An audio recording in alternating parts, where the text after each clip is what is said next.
ये है सनातन धर्म के रक्षक जगत गुरु स्वामी रामभद्राचार्य महाराज जी।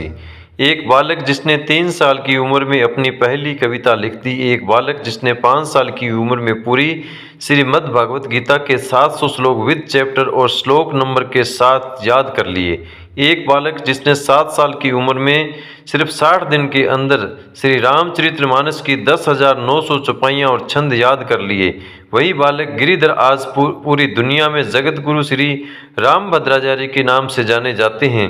मकर संक्रांति के दिन 14 जनवरी 1950 को चित्रकूट में उनका जन्म हुआ। 2 महीने की उम्र में ही वो नेत्रहीन हो गए, लेकिन वो 22 भाषाओं में बोल सकते हैं। इसके अलावा 100 से ज़्यादा पुस्तकें और 50 से ज़्यादा रिसर्च पेपर बोलकर लिखवा चुके हैं। एक नेत्रहीन बालक इतना बड़ा विद्वान बन गया कि जब राम जन्मभूमि केस में मुस्लिम पक्ष ने यह सवाल खड़ा किया कि अगर बाबर ने राम मंदिर तोड़ा तो तुलसीदास ने जिक्र क्यों नहीं किया।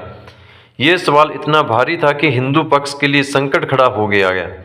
लेकिन तब संकट मोचन बने श्री रामभद्राचार्य जी, जिन्होंने इलाहाबाद हाई कोर्ट गवाही दी और तुलसीदास के दोहा तक में लिखा वो दोहा जज साहब को सुनाया, जिसमें बाबर के सेनापति मीर बाकी द्वारा राम मंदिर को तोड़ने का जिक्र है।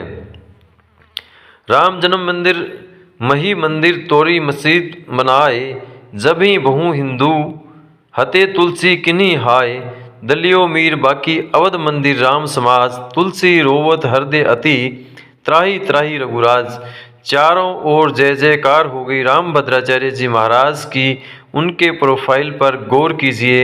आध्यात्मिक नेता, शिक्षक, संस्कृत के विद्वान, कवि विद्वान, दार्शनिक, गीतकार, गायक, साहित्यकार और कथाकार। 24 जून 1988 को काशी विद्वत परिषद ने उनको जगत गुरु रामभद्राचार्य की उपाधि दी। उनका बचपन का नाम था गिरिधर। प्रयागराज के कुंभ मेले में 3 फरवरी 1989 में सभी संत समाज द्वारा स्वामी गिरिधर को श्री रामभद्राचार्य की उपाधि दी गई। श्री रामभद्राचार्य तुलसी पीठ के संस्थापक हैं और जगत गुरु रामभद्राचार्य हैंडीकैप्ड यूनिवर्सिटी के आजीवन कुलपति भी रहे हैं।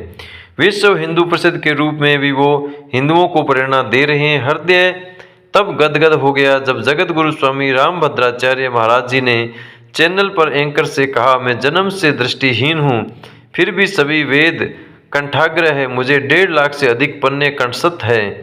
अब और कौन सा चमत्कार देखना चाहती हो बेटी, सनातन धर्म ही सर्वश्रेष्ठ है। प्रणाम है ऐसे महान संत को। जय श्री राम।